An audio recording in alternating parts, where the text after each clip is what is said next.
ville fondée à la fin du IVe siècle avant Jésus-Christ par un des généraux d'Alexandre, Cassandre.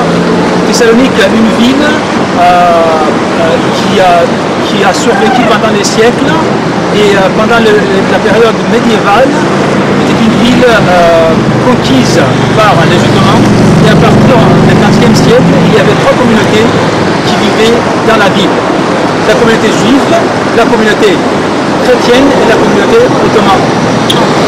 La présence juive à Thessalonique et au nord de la Grèce est attestée à partir du VIe siècle avant Jésus-Christ.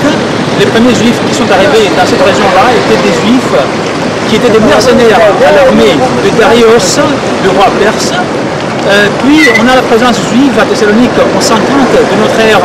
C'est le groupe de juifs que Paul, l'apôtre, trouvera ici à son visite à Thessalonique, mais l'arrivée massive des Juifs à Thessalonique aura lieu à la fin du XVe siècle de notre ère, quand les Juifs séfarades, persécutés par les rois de l'Espagne, Isabelle et Ferdinand, seront invités ici à Thessalonique par les sultans Bayezid II. Ce groupe de Juifs vivront à Thessalonique en parlant la langue landino jusqu'en 1942-1943 quand ils seront déportés à Auschwitz-Birkenau par les nazis. On se trouve devant la menorah, le monument qui commémore le déportement de 50 000 de juifs d'ici de Thessalonique au camp de concentration de Auschwitz-Birkenau en 1943. La tristesse de la ville, c'est que ici, derrière moi, il y a une place où, en 1942, il y a eu lieu ce qu'on appelle le Black Sabbath, le sabbat noir de la communauté juive. La plupart de la communauté a été entraînée ici par les nazis pour participer aux exercices. C'était une humiliation de la communauté juive qui a eu lieu en 1942. Et la tristesse de cette ville, c'est que cette place, ce lieu, a été converti par les autorités grecques à un parking ouvert. Il ne reste plus rien de cette période-là. Il ne reste que ce monument, le monument de l'Holocauste, qui commémore le fait que les Juifs ont beaucoup souffert à partir de 1942 jusqu'au déportement en 1943. La tour blanche, elle n'est pas blanche du tout, hein, mais pourquoi s'appelle-t-elle blanche? Je vous explique l'histoire. La tour faisait partie de la fortification byzantine et elle a remplacé la tour sud-est de la fortification byzantine dans la période ottomane, c'est-à-dire au XVe siècle de notre ère. Et pendant la période ottomane, il y avait des révolteurs contre le sultan qui s'appelaient les génissaires. Les génissaires étaient des corps militaires ottomanes qui se révoltaient très souvent contre le sultan. Donc le sultan les mettait en prison et il les amenait au sommet de la tour, de couper la tête et laisser le sang couvrir l'extérieur de la tour. Donc à partir de ce moment-là, 19e siècle, la tour a pris le nom Kanlikule, c'est-à-dire la tour du sang. À la fin du 19e siècle, les Européennes ont demandé au sultan de fermer les prisons, et parmi les prisons fermées était aussi cette tour-là, le Kanlikule, et il a ordonné à un des prisonniers, qui était juif, d'effacer les traces du sang en appuyant de la peinture blanche au mur extérieur de la tour. C'était à cette époque-là, à la fin du 19e siècle, qu'on a commencé d'appeler cette tour la tour blanche. En 1912, l'armée grecque arrive de ce côté-là pour libérer la ville. Et de ce côté-là, là de la mer, il y a un bateau grec qui arrive en cachette dans la nuit et qui fait écouler un bateau turc. L'amiral grec prend le mât du bateau turc, il le met au sommet de la tour et il transforme le monument turc au symbole de la libération de la ville de Thessalonique en appuyant le drapeau grec que vous pouvez voir au sommet de la tour blanche. On garde le nom, la tour blanche, par euphémisme aujourd'hui parce que les autorités grecques ont déjà enlevé la peinture blanche. On ne voit plus la peinture blanche, on ne voit que la couleur d'origine grise.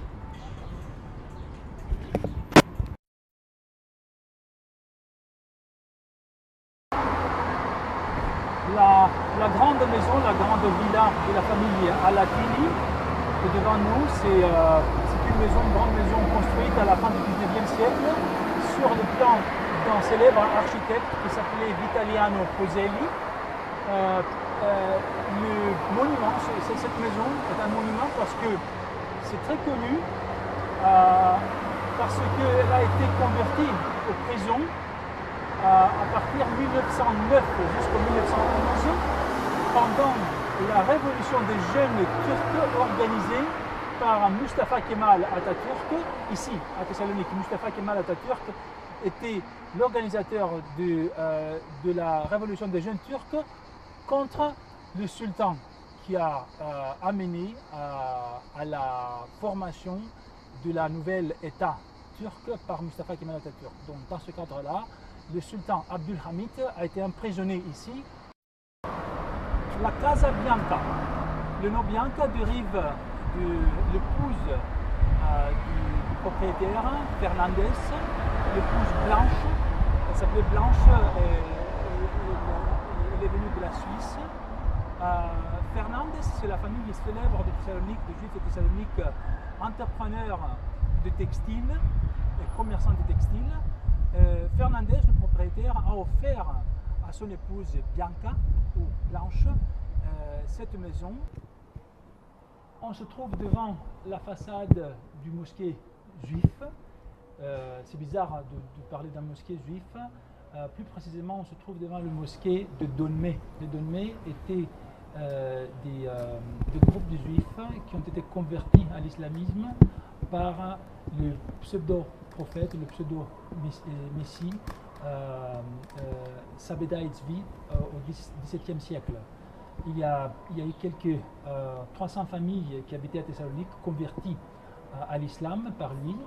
Et il n'y avait que au début du XXe siècle que la communauté de Thessalonique a construit pour eux un mosquée. Ça est fait à 1902 sur le plan d'architecte Vitaliano Poselli. C'est le bâtiment que nous voyons ici. Un bâtiment éclectique aussi qui a une combinaison des éléments juifs,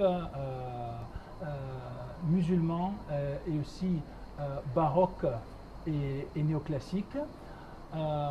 Le bâtiment a fonctionné comme un mosquée jusqu'au changement de population en 1923, peu de temps. Et puis, il a été converti en un lieu pour accueillir les réfugiés de l'Asie mineure après la Première Guerre mondiale, les réfugiés grecs de l'Asie mineure, et puis converti de nouveau au musée archéologique de Thessalonique jusqu'en 1963. C'est pourquoi vous voyez autour de ce bâtiment tous ces marbres et les sarcophages et les chapiteaux de colonnes qui datent de l'époque hellénistique et de l'époque romane, qui vient de fouilles faites dans la ville et en dehors de la ville hellénistique et romaine de Thessalonique.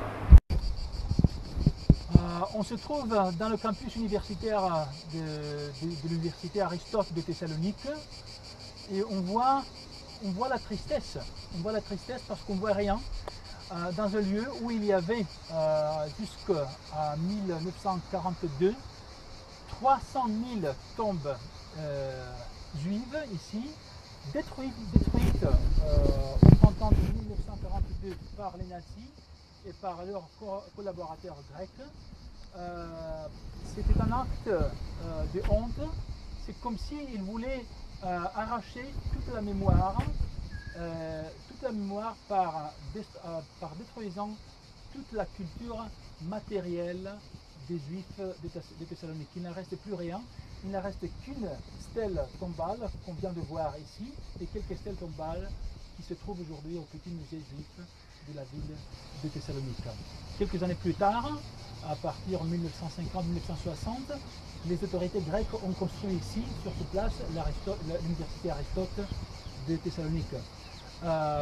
Aujourd'hui, on a le cas de découvrir encore quelques traces de la présence juive de Thessalonique en faisant des fouilles pendant la construction du métro de Thessalonique. On a mis au jour quelques stèles tombales du cimetière juif de cette époque-là et les autorités de Thessalonique communiquent aujourd'hui avec la communauté juive de Thessalonique pour envoyer ces stèles tombales au musée juif de Thessalonique. Heureusement, il en reste quelque peu de traces encore.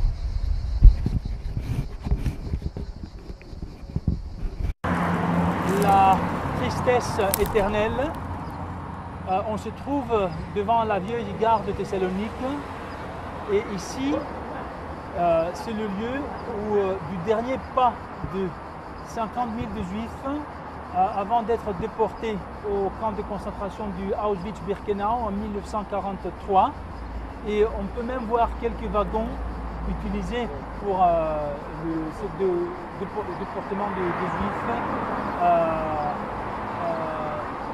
ici à Thessalonique.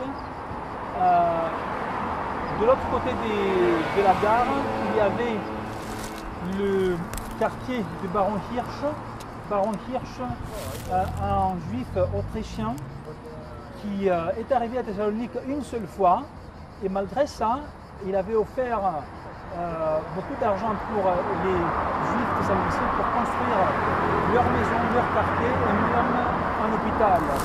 Un quartier juif de Thessalonique, le quartier Hirsch, se trouve de l'autre côté de la rue. Il n'en reste qu'une petite maison qu'on peut voir abandonnée derrière les arbres. Cette direction-là. Dans ce quartier, le quartier de Baron Hirsch, les nazis ont amené tous les juifs de Thessalonique avant de les déporter en train pour le camp de concentration à Auschwitz-Birkenau en 1943.